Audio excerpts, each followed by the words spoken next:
Hai teman-teman, nama saya Ridwan dan selamat datang di podcast Sebelum Tidur. Selamat pagi, siang, sore, malam semua buat lo yang sedang mendengarkan ini kapanpun. Semoga lo selalu dalam keadaan yang sehat walafiat. Um, Senang sekali rasanya ketika lo masih aja mau dengerin podcast Sebelum Tidur. Jangan lupa untuk di follow ya, jangan cuma lo play doang. Please subscribe di Noise, di YouTube juga. Follow di Spotify, share ke teman-teman lo karena mungkin itu salah satu bentuk apresiasi yang sangat gue hargai dari lo ketika lo bisa membagikan ini buat orang lain juga gitu. Nah, di episode kali ini gue pengen ceritain perjalanan karir gue yang sebenarnya masih belum ada apa-apanya dibanding orang di luar sana yang mungkin jauh lebih hebat. Cuma gue akan bercerita tentang beberapa hal-hal yang mungkin gak gagal, tapi mungkin kayak ya ada pesan dan hikmah yang bisa gue ambil dari beberapa karir pekerjaan yang pernah gue lewati sebelumnya gitu. Kayak dulu waktu gue muda, waktu gue muda kayak gue tua banget. Oke, di usia gue remaja kali ya, era-era gue SMA dan kuliah, gue tuh adalah orang yang tergila-gila sama dunia kreatif dan kesenian gitu. Gue terlahir sebagai orang yang gak pinter-pinter banget gitu ya. Gue jelek di akademisi. Gue bahkan name-nya selalu jelek. Kayak gue pernah dapat omongan dari om gue. Anjing, suara listrik gue mau mati tuh. Gue dapat omongan dari om gue kayak, anjing nih si Ridwan dari dulu lulus SD name-nya rendah, susah masukin ke SMP mana-mana gitu. Lulus SMP masukin ke SMA negeri juga susah gitu. Alhasil gue selalu masuk swasta dari SMP dan SMA gitu. Lalu gue gak pernah tertarik sama dunia akademisi, pelajaran-pelajaran di sekolah gue gak ada senang sama sekali. Gue jelek dari matematika gitu. Gue jelek di fisika, kimia. Gue juga jelek di IPS gitu, ekonomi, sosiologi. Semuanya gue jelek gitu. Nah,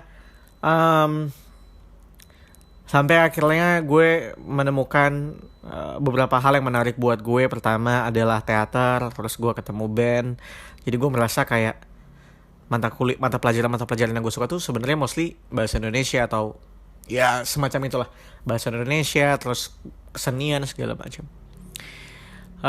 SMA gue merasa kayaknya gue akan jadi itu deh, pengangguran yang berkepanjangan gitu, nggak tahu mau kerja apa, pengangguran bertahun-tahun lamanya gitu, karena gue ngerasa gue nggak pintar dimanapun. Gue nggak punya bakat saat itu, gue belum bisa nge-MC. Yang gue bisa lakukan adalah main piano saat itu dan bikin video-video Instagram. Eranya Indofitgram saat itu. Gue bikin video YouTube, gue bikin video Instagram. Gue bikin video YouTube karena gue seneng banget nonton Malam Minggu Miko saat itu. Kayak anjing lucu banget gitu. Referensi gue belum sampai ke The Office saat itu. Tinggal di Pontianak.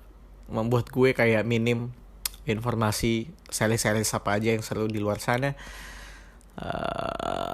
Sampai akhirnya gue memilih ya kuliah gue akhirnya manajemen pemasaran kan. Itu gue pilih manajemen juga karena gue merasa kayaknya manajemen adalah jurusan yang paling aman untuk lo berada di mana aja. Kayak lo diterima aja gitu. Dari dulu tuh SE, sarjana ekonomi tuh sarjana yang paling aman gitu ya, buat ditempati di kantor manapun. Jadi cita-cita gue waktu lulus SMA adalah ya gue mungkin kuliah akan menjadi pegawai kantoran.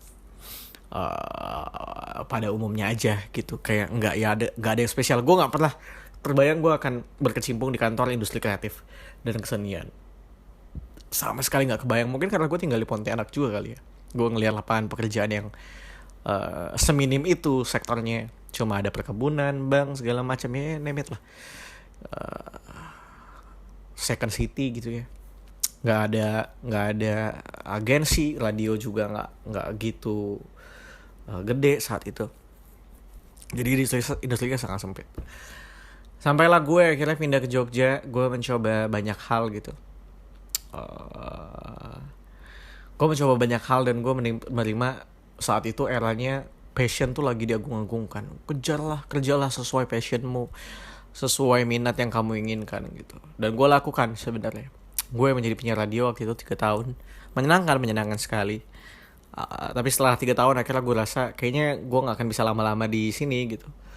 Terlebih saat itu gue di Jogja, yang mana lo tahu UMR Jogja seperti apa. Sulit juga untuk gue mencari pekerjaan sampingan. Gak tahu kenapa sulit aja gitu, mungkin karena gue gak keren-keren banget.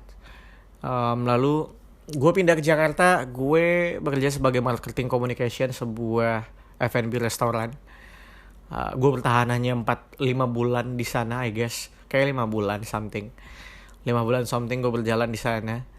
Lalu gue pindah ke salah satu startup lagi gitu ya. Gue menjadi business partner alias sales di sana. Gue pitching dari satu owner restoran ke owner restoran lainnya. Gue cuma bertahan 4 bulan atau 3 bulan, I forgot.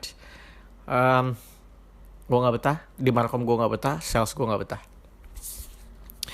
Sampai akhirnya bokap nyokap gue meninggal. Gue langsung kayak memikirkan, saat itu gue berpikir kayaknya ini adalah momen yang tepat gitu ya. Gue merasa gue punya bensin yang banyak saat itu. Setelah pasca bokap nyokap gue meninggal, lo tau gak sih ketika lo jatuh terus lo punya akhirnya kayak mencoba memaksakan diri lo untuk flying higher gitu ya. Kayak lo ngerasa bisa ngejar mimpi lo. Akhirnya gue melakukan podcast di sana. Gue bikin podcast baru yang masih berjalan sampai sekarang. Tapi if you ask me kayak apakah podcast ada uangnya, jawabannya enggak juga gitu. Gue sampai sekarang belum menerima uang dari monetisasi AdSense. Mostly uang yang gue terima berangkat dari profesi yang gue jalani gitu. Kayak orang tahu gue punya podcast, akhirnya gue diundang jadi pembicara atau gue jadi MC apa segala macam. Jadi gue nggak pernah mendapatkan monetisasi itu sebenarnya. FYI, mungkin lo wondering juga gitu ya, apakah podcast ada duitnya? Ya ada, kalau lo segede Podcast Mas, segede BKR Brothers, name it lah, podcast gede di sana yang sudah eksklusif dan sudah ada iklannya di sana. Ya gue pernah been there before, tapi kayak gue bisa ngitung hanya berapa kali gue dapat endorsement untuk di podcast. Sampai akhirnya pelabuhan gue jatuh ke dunia agensi sekarang, yang mana kalau apakah ini akan menjadi industri yang gue suka, sepertinya iya, karena gue sudah setahun di agensi menjadi copywriter sekarang. Dengan gue menjadi copywriter masuk agensi, gue merasakan satu hal kesamaan waktu gue kerja di radio. Ternyata gue adalah orang yang suka berada di lingkungan pekerjaan yang menyenangkan. Jadi mungkin terlepas selain profesinya apa, gue juga menimbang-nimbang kayak gue kerja di mana gitu, lingkungan kantornya seperti apa. And somehow lingkungan kantor gue yang sekarang tuh menyenangkan banget. Gue bersama tim gue yang solid banget. Semuanya menyenangkan, bahkan gak cuma tim gue tapi kantornya pun menyenangkan sekali buat gue. Ibaratnya tuh kayak gue melewati hari dimana gue harus lembur sampai malam banget, gue nggak apa-apa, karena gue menikmati gitu. Gue menikmati setiap momennya gitu. Kayak ya walaupun kalau ditanya emang kalau dikerja di agensi tuh enak ya kak, kayak nggak perlu mikir keras, ya nggak juga nyet. Maksud gue ada sebuah momen kayak kita lagi ngerjain campaign yang gede atau mungkin kita lagi pitching segala macam, otomatis lo harus berpikir keras dong untuk menghasilkan ide dan campaign yang terbaik gitu agar lo bisa menang pitching, atau lo bisa menghasilkan hasil pekerjaan yang baik gitu. Yes, sebenarnya ya sama kayak di radio, orang bilang enak gak kak jadi penyiar radio gitu, ya enggak juga anjing gitu. Maksudnya ketika lo jadi penyiar lo dituntut untuk ngomong dengan keterbatasan sebenarnya, kayak keterbatasan durasi, message-nya harus disampaikan, lo nggak boleh ngomong semau lo gitu. Ya ada banyak hal lah. Begitupun di agensi gitu, lo harus berpikir keras untuk gimana supaya ini idenya bagus segala macam. Nah, Tapi hal yang pengen gue sampaikan adalah, apakah passion selalu menjadi jawaban? Menurut gue, apakah passion selalu menjadi jawaban atas pekerjaan yang menyenangkan buat lo? Bahkan menurut gue, passionnya sendiri tuh selalu menjadi sebuah tanda tanya menurut gue. Gue aja sampai sekarang tuh masih belum tahu gitu. Passion buat diri gue itu apa gitu sebenarnya, minat apa yang gue bener-bener inginkan gitu. Karena kalau misalnya gini, kalau gue mau ngikutin minat yang gue interest gue banget gitu ya, gue pengen banget jadi MC, gue masih pengen banget menjadi penyiar radio gitu, gue masih pengen dan ingin banget, mimpi gue adalah gue dibayar atas ucapan yang gue sampaikan, entah itu gue ngelucu ataupun gue ngomong kayak gini sekarang gitu, gue bisa dibayar. Tapi kan the problem is ketika lo menjadi content creator, let's say, atau mungkin lo menjadi pekerja lepas sebagai pekerja profesional, sebagai voice over talent, MC segala macamnya, itu kan lo pekerja lepas ya. Lo nggak tahu itu rezeki kapan datangnya, lo nggak tahu brand datang kepada lo, klien datang kepada lo kapan gitu. Lo nggak pernah tahu gitu. Sementara lo butuh duitnya nyet. Lo butuh duitnya yang setiap bulan harus menghidupi lo gitu. Sampai akhirnya gue ya memilih untuk ngantor. Gue memilih untuk kantor, menjalani pekerjaan itu agar gue bisa tetap hidup gitu, dimana gue digaji setiap bulan.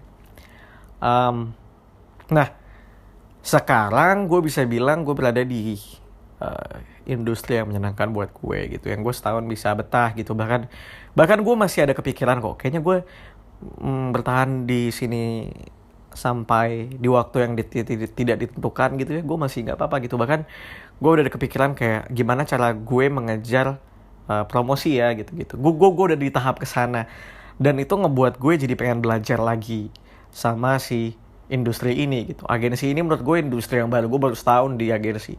Tapi entah kenapa ini rasa pengen belajarnya sama kayak gue waktu jadi penyiar radio dulu gitu.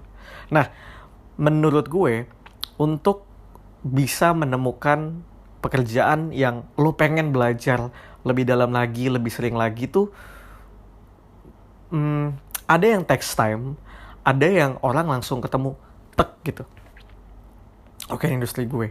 Lucky you kalau emang pekerjaan lo sekarang yang lo geluti adalah hal yang emang lo senangin gitu. Ya udah, bertahanlah di sana, dan mungkin lo bisa dibilang start lebih dulu dibanding yang lain gitu.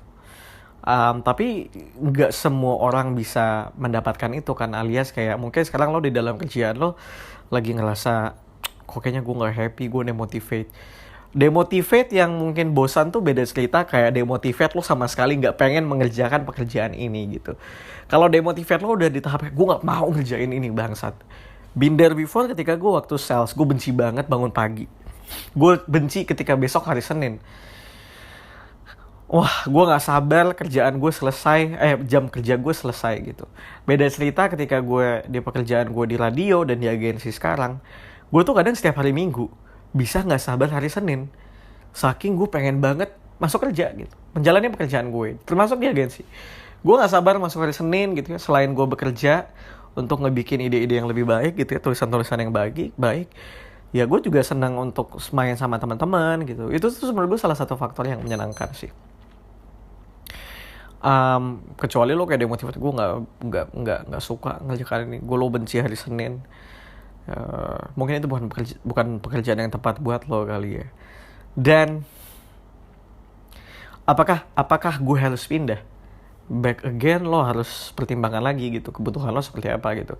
Ketika lo pindah, apakah lo udah tahu mau kemana, dan apakah lo udah diterima di pekerjaan yang baru gitu.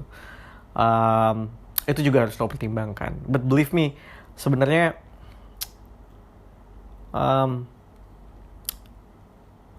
lo harus tahu, untuk lo tahu kalau lo ada di posisi yang tepat, lo harus cobain semuanya dulu. Alias selagi muda cobain aja semuanya. Karena ketika lo nggak pernah cobain karir yang lo kerja sampai sekarang, lo nggak akan tahu di mana pelabuhan terakhir lo yang paling tepat untuk lo berkarir gitu. So sebenarnya kalau lo sampai sekarang berada di posisi yang gak nyaman, lo punya penasaran dengan hal yang lain, ya coba aja yang lain dulu. Bisa aja yang lain itu yang lo penasaran tadi gak tepat juga buat lo. ternyata lo gak nyaman gitu. Nah ya udah lo pindah lagi aja di tempat lain sampai akhirnya lo ngerasa kayak oke, kayak gue di sini. Tapi lo harus tahu umur tuh juga jalan terus gitu. Gue aja sebenarnya masuk agensi di usia 25 I guess, 25 24 I don't know. Gue ngerasa telat banget sebenarnya, kayak anjing gue telat banget, gue harus belajar lebih cepet, bukan lebih banyak, ya lebih banyak dan lebih cepat gitu. Agar gue bisa mengejar ya gue ambisius sedikit sih. Jadi kayak agar gue bisa mengejar di usia berapa gue harus jadi apa, di usia berapa gue harus jadi apa, seperti itu. Men, gue masih pengen bilang kalau lo punya cerita apapun, please cerita ke gue ya. Anjing 15 menit lama banget. Ya udah, mungkin itu aja dari gue teman-teman.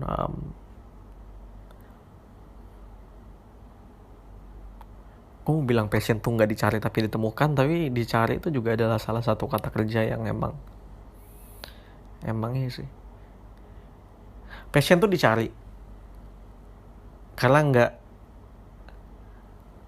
nggak mungkin passion tuh datang sendirinya tanpa lo tahu seperti apa dunianya gitu. That's it.